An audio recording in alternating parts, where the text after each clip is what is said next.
Some time had gone by since Cuchulainn had taken up arms and sealed his own fate. But since then, he had made a name for himself and had become a renowned warrior throughout Ulster. But even though the men of Eman Macha loved him for his skills, they also feared him. Not because they thought he meant harm to them, but because he was too daring and too handsome. All the wives and daughters of the Ulstermen seemed not to be able to take their eyes off of him when he walked by. A young, handsome, and skilled, or in short, seemingly perfect man. Slowly but surely, the men grew worried that he, as long as he was unmarried, might ruin their daughters and steal their wives. And so they agreed on one thing: he had to marry, as soon as possible, to bring back the peace to Eman Macha. They rode out to all of Ulster to find a suitable partner for Cuchulainn, so that he could be married and father a son who could inherit his skills. But no matter how many women they introduced to him, no matter how talented, beautiful, or wise they were, Cuchulainn didn't approve of any of them. For he was determined to find a wife who was his equal in every way.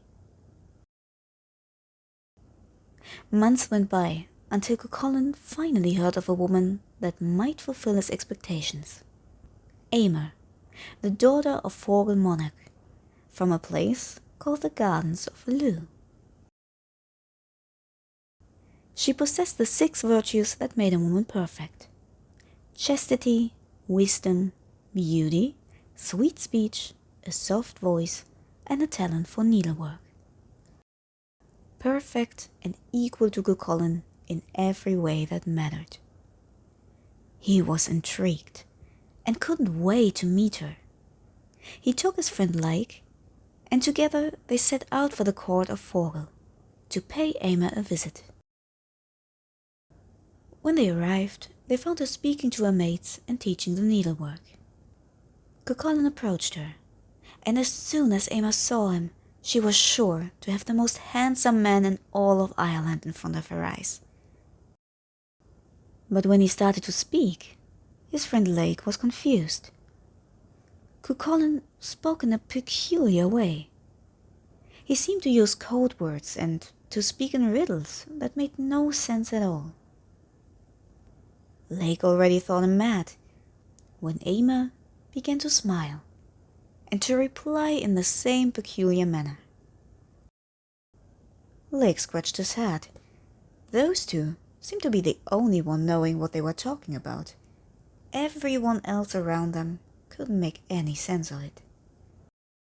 Cuchulainn was delighted that he had found a woman as beautiful and as intelligent as Emer.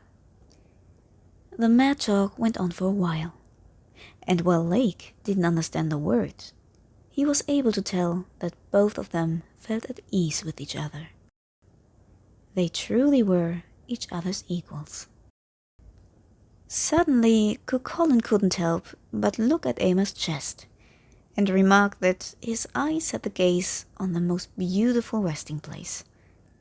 Emer blushed, but told him in her riddled way that she wasn't as easy to get as this. She told him that no man was allowed to rest in those mountains unless he killed 3 groups of 9 men with a single blow, leaving only 1 per group alive, leaped over 3 walls, and slayed 100 men at each ford between the Gardens of Lugh and Eman Macha. And so it was settled. Cuchulainn had lost his heart to Emer, and she had just told him the price for hers. There was only one problem. Her father Forgal was very protective of her and didn't approve of Cuchulainn, since he wouldn't have any power over him. It didn't take him long to figure out what was going on between his daughter and the young lad, and so he started to hatch a cunning plan.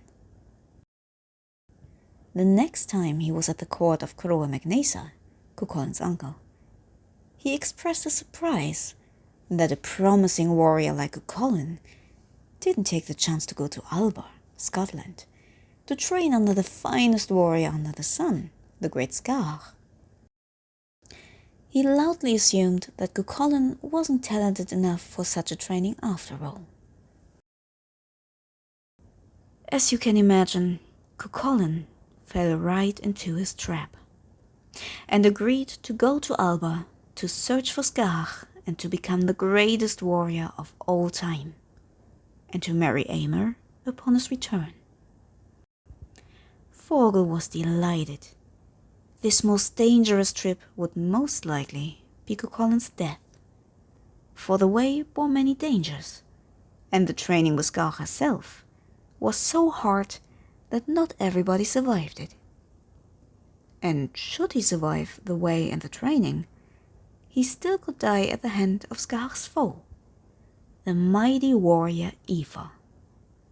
And even if not, it would certainly give Thorgil all the time he needed to wed his daughter to a more suitable man. As soon as Cuchulainn went on his journey, Thorgil arranged for a marriage between his daughter and Lugad, the king of Munster. But Eomer had already fallen in love with Cuchulainn, and so, on her wedding day with Lugad, she went to him and confessed that she was in love with the young hero, and that he was in love with her, and would one day return to marry her. Lugad froze. Would Cuchulainn return and find him being married with Eomer? He wouldn't just silently bear the pain, but bring war over Munster and bring ruin to both kingdoms. He instantly called the wedding off, and soon after, every man in Ulster knew of Cuchulainn's love for Eomer. Nobody dared to marry Eomer as long as Cuchulainn was alive. Time went by. Cuchulainn went through a lot of hardships and adventures, and finally found his way back to Ulster and to the gardens of Lugh. Thorgil was furious when he heard that Cuchulainn was still alive, but he was prepared. He did use the time of Cuchulainn's absence and had fortified his castle with 3 enormous walls. As soon as he was sure that Cuchulainn was on the way, he sent for his best men and sent them to guard the walls. Each wall was guarded by a group of 9 mighty warriors, commanded by one of Thorgil's own sons. When Cuchulainn saw what was waiting for him, he grinned. Nothing would keep him apart now from his Eomer. And so he leaped over each wall, killing the men with a single blow, while leaving Eomer's brothers unharmed. And when Thorgil recognized what was happening, he panicked and tried to flee, for he was sure that Cuchulainn would come for him. But by a trick of fate, he slipped climbing over his own walls and broke his neck. That was the end of Thorgil of the Gardens of Lugh. Cuchulainn, meanwhile, finally arrived at his beloved Eomer, picked her up, as well as Thorgil's treasures, and leaped back with her over the 3 walls, making his way to Eamon Macha. On the way, Thorgil's men tried to stop him over and over again, and so he had to kill hundreds of men at each ford until Eamon Macha, just as Eomer had prophesied. He fulfilled all the conditions she had given him, and therefore won the right to marry her. Eomer grieved for her father, but she loved Cuchulainn dearly, and knew that what happened was not his, but her father's fault. And after all, he had the chance to kill her brothers, but spared each one of them. And so, Eomer and Cuchulainn married. There was only one more obstacle that was between them. You have to know that back in those times, the king had the right of the first night with every married woman. Well, you can imagine that Crowher knew exactly that Cuchulainn would kill him if he dared to use his right fully. But he also thought that he needed to at least pretend in front of his people, to not look weak in their eyes. And so, Crowher and Cuchulainn agreed on Crowher sleeping for one night in the same bed as Eomer, but with the druid Carvot between them, ensuring for Cuchulainn that Eomer would be untouched at the end of the night. The night went by just as agreed, and everybody was happy and ready to go on. Nothing else stand in the way of a happy marriage between Eomer and the young hero. They truly were each other's equals and loved each other wholeheartedly. And even though Cuchulainn was often away in battle, and Eomer was sure he wasn't always faithful, she was never jealous, for she knew that his heart belonged to her and would always make him find his way back into her arms. Only once she truly had a reason to be jealous, when Cuchulainn met a woman of the fairy realm. But that is a story for another time. If you liked the video, please subscribe and leave a like, and ring the bell to be notified when the next episode comes out.